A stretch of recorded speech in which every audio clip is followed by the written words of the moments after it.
The Good Samaritan story, you know the Good Samaritan story. I'm going to try to just give you a summation of it quickly.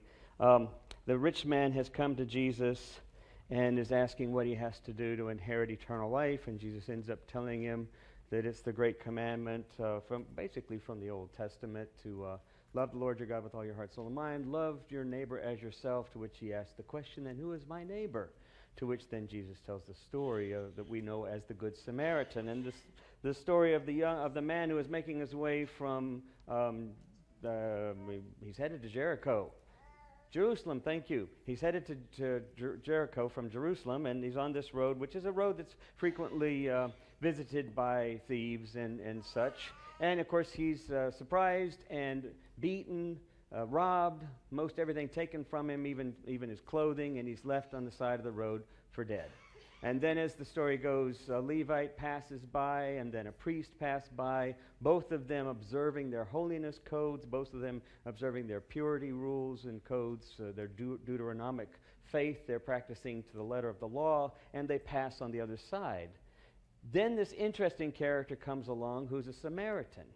He's despised by his listeners. The Samaritans are a second-class citizenry, if at best. And the Jews would have nothing to do with them, much less this unclean man who's on the side of the road. But it's the Samaritan who stops and helps the fellow and gets him nursed up enough that he gets him to an inn where he then pays, as you know the story, pays for him to stay there and says, whatever, if he needs more, I'll come back by and check and pay even that if that's needed. And then goes about his way. And then Jesus asked the rich man then who was the neighbor, who was the good man. And of course the fellow says the Samaritan.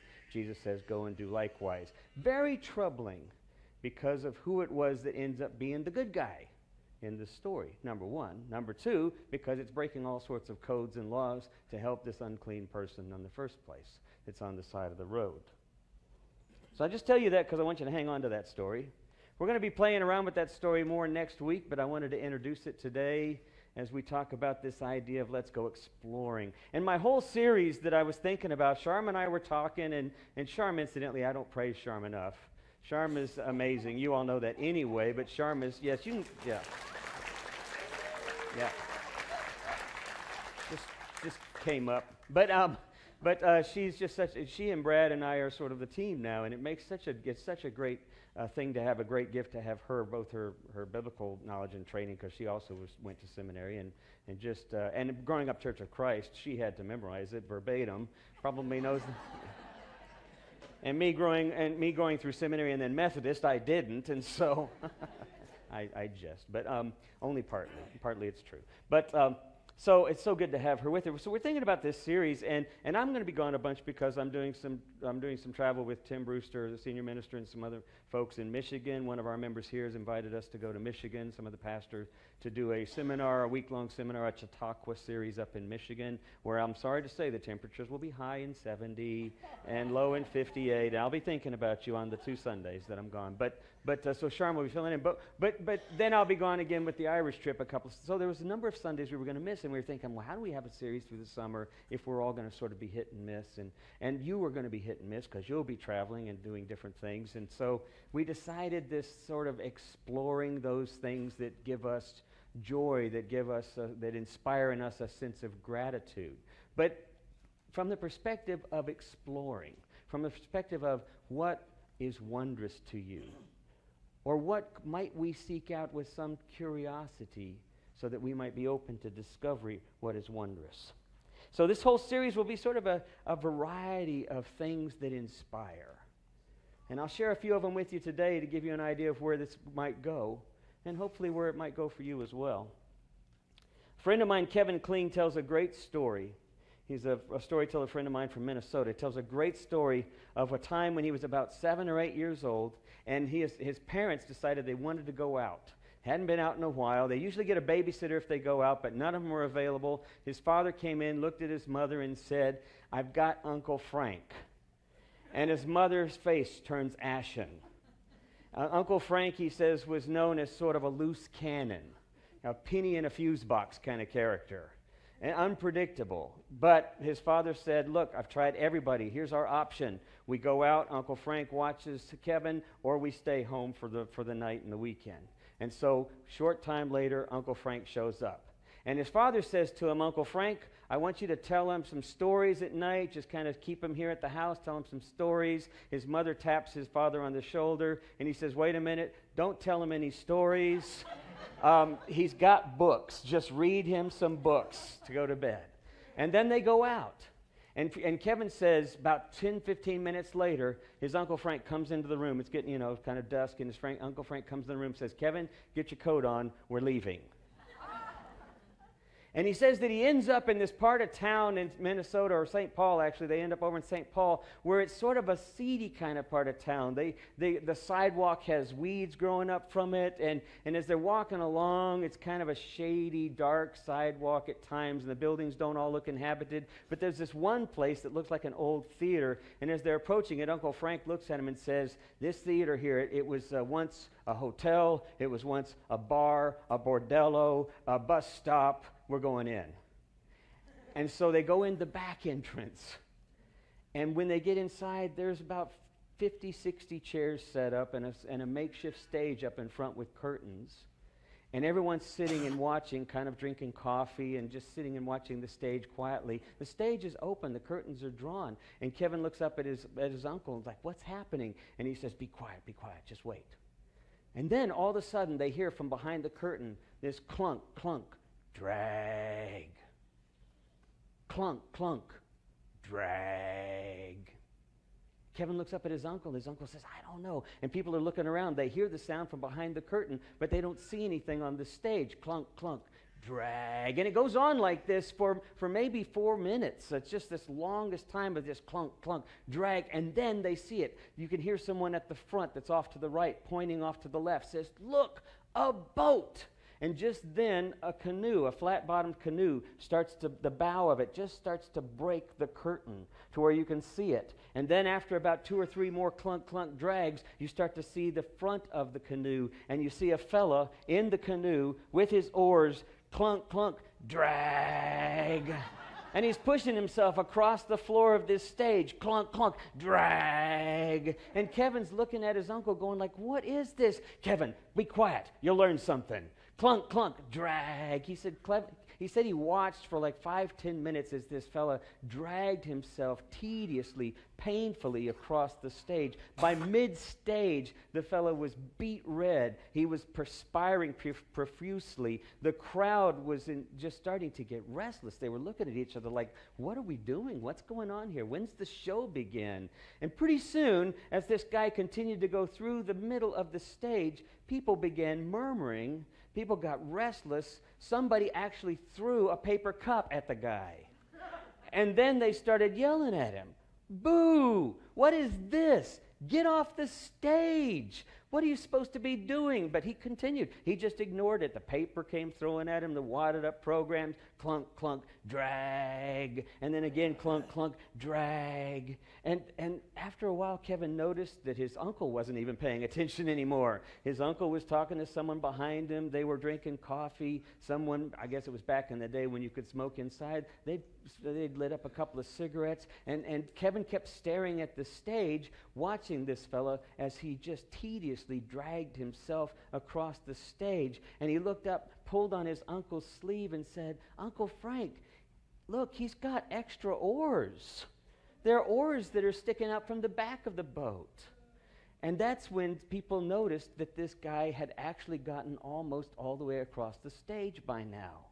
He was still dragging himself, but almost to the other side. And the whole temper and mood of the place changed. Someone shouted, look, he's going to make it. He's going to make it. Come on, you can do it. And then someone beside them shouted, what are you talking about? Get up there and help him. What kind of people are you? Letting him do this by himself. And they were trying to urge each other on. One fellow finally jumped up on the stage, jumped in the back of the boat, took the extra oars, clunk, clunk, clunk, clunk, drag. And we're starting to push it all the way across until as the very last, as the stern of the boat made its way past the curtain, there erupted this huge cheer and applause for the fella, who never did come back out to take a bow. He just disappeared, and his uncle looked down at him and said, "Kevin, we're out of here."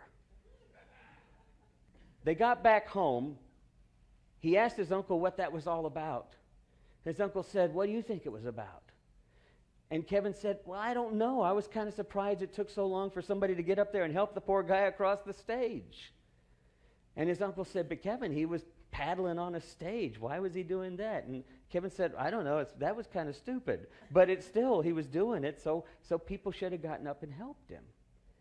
And then he asked his uncle what it meant, and his uncle said, "I don't know. Just don't tell your mom or dad that I took you there." And then he said he read some stories out of a book, and as Kevin was about to fall asleep, his parents drove up, and he'd fallen asleep. What was it that Shakespeare said?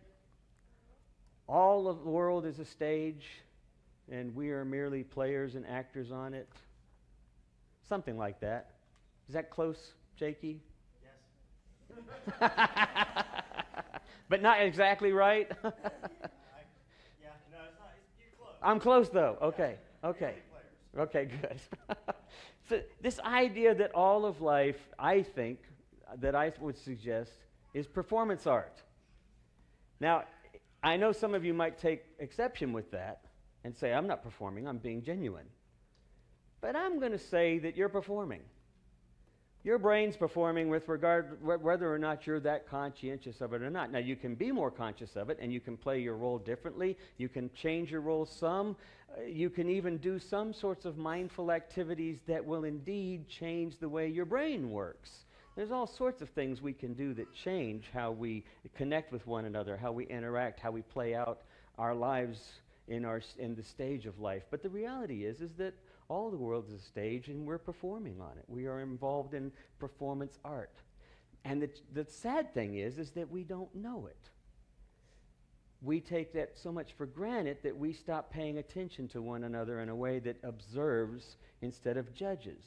We tend to judge what we're seeing instead of observing what we're seeing.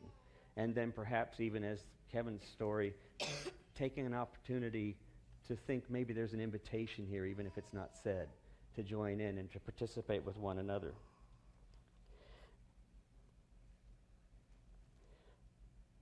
One thing that I want to suggest this morning is, well, okay, this is what I was going to do. I think I'm going to just preach from up here because I'm going to do one or two songs. And so it seemed like this might work if I just stand up here. Can I work with this microphone? Yeah, okay, good. So I think about the... There we go. All right, we're good. All right. So I think about the ways in which this stage that we live on is interconnected. And we sometimes speak about that in here, this interconnectedness of things. This story of Job, who has all of his friends with their prescriptions on how he should respond to his crisis. All of their prescribed sorts of scripts on how you deal with what's happening to you, Job. And Job, of course, has been stricken with this horrible life circumstances, illness, loss of family, one thing after another. And when he goes to God, what does God tell him? God says, go ask nature. Go ask life. Go ask the plants. They all got stories to tell. It's as if we realize that all of life is a stage, but we've forgotten that all of life is this creation stage. All of life is this imbued with God at the ground of our being. And we tend to think it's all about us and forget that connection. So some years ago, I had this chance to play with a Harry Belafonte song that was called... now I'm going to forget what it was called. We Come From the Mountain. Yeah. Some of you might remember that. We come from the mountain, go back to the mountain, go back to the mountain, turn the world around. You remember that one? Some of you all do? Harry Belafonte? All right. So what I did was I took it and I sort of made it Zen Methodist. as I'm wont to do.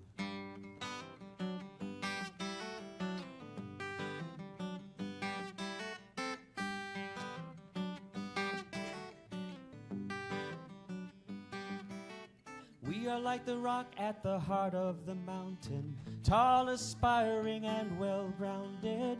Like the rock at the heart of the mountain, we move with the turning of time. We are moving and reaching, learning, living, and teaching, always changing but completing. We are moving with the turning of time.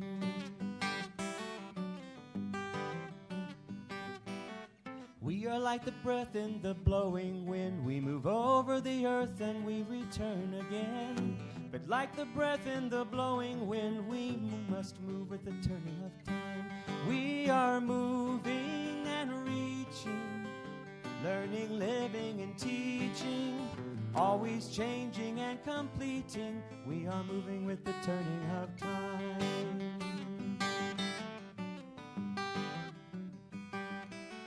We are like the current in the flowing river.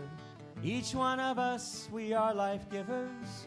And like the current in the flowing river, we move with the turning of time. You guys could probably sing the chorus now. We are moving and reaching, learning, living, and teaching, always changing but completing. We are moving with the turning of time. A rock in the dark as it spins round a star, turning and circling the place where we are. With every small move, every breath we take, we change the world with the choices we make.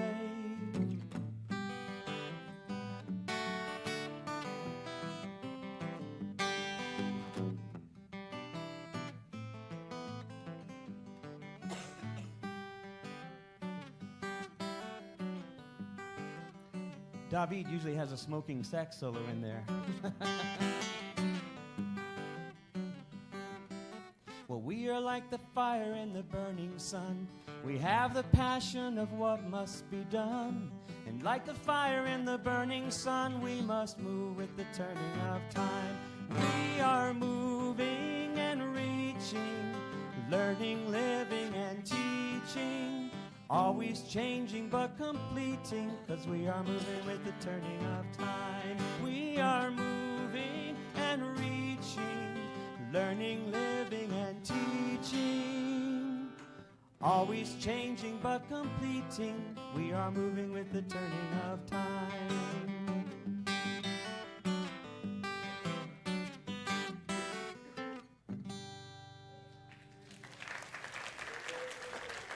So, what is it that keeps us moving? Connectedness is challenging because it requires that you notice it. If you don't notice it, then we tend to live not connected but in our own worlds. What was it Galileo and Kepler decided? They discovered that the Earth is not the center of the universe, right? The sun is the center of the universe. Well, I think we're getting to a place in our lives, and maybe we're backstepping a little bit right now, I don't know, but we're at a place now where we think we're the center of the universe. We have an egocentric orientation. And that's pretty typical anyway as we're growing up, as we're developing to sort of define ourselves in relationship to other things. But the reality of life is that it's not egocentric, that the reality of life is that it's interconnected. I had a great experience just the other day with little Molly, our granddaughter who's in town with our kids from Germany. And we open up the door because we're going to go outside. It's nighttime. It's about 10 o'clock. We're going to go outside into the middle of the street because we have the perfect seat in our neighborhood to look right up the street towards the Botanic Gardens and watch the fireworks on the weekend, right? The symphony and the fireworks in the park. And so we can just stand there and see them for about 5 minutes or so. So we have to turn off the porch light. So we turn off the porch light, open up the door, and Molly walks right into a spider web, which is right across the columns, right? A spider has decided, you got the light on. Why'd you turn out the lights? Like, my bugs won't come now. And so the spider is right there, and she hits it, and she does the whole wild psychotic thing, and spinning around. And I turn the light on, and there's the spider up in the corner.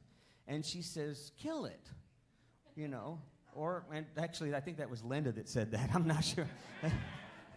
But, it's a spider, kill it, And we have spiders, we have geckos crawling along the wall.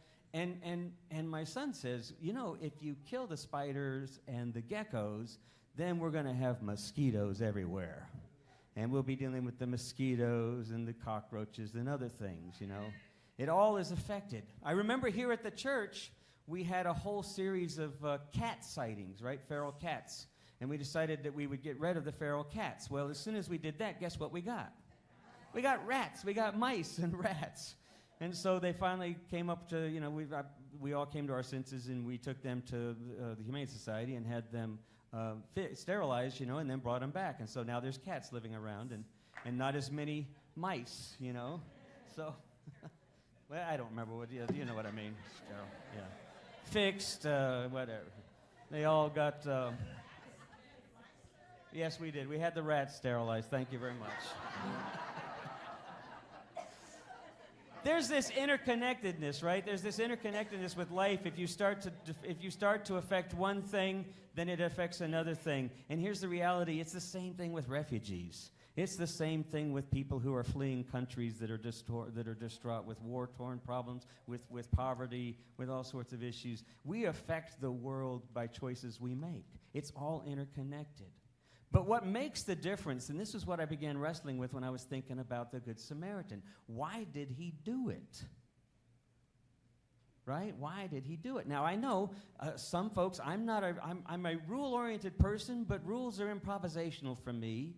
I tend to operate more out of relationship than out of rule.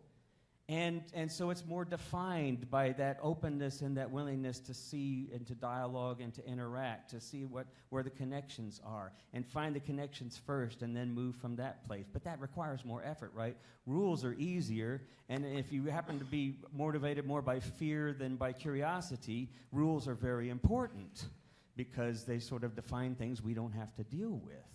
But I'm wondering, did the Samaritan do it just because he was supposed to? Just because the Old Testament says, love your neighbor as yourself. I think that's fine. That's fine. But for me, I think there's something that makes more sense. If you just look at life, if you, as Tillich would say, look at the very ground of our being, which he understood as God, if you look at the very ground of our being and just start looking at those connections, you start to see what happens. My guess is that he did it because he was grateful. My guess is that he lived a life out of a motivation of gratitude and responded in kind. Because you see that happen with people who seem to be happy, they reflect happiness.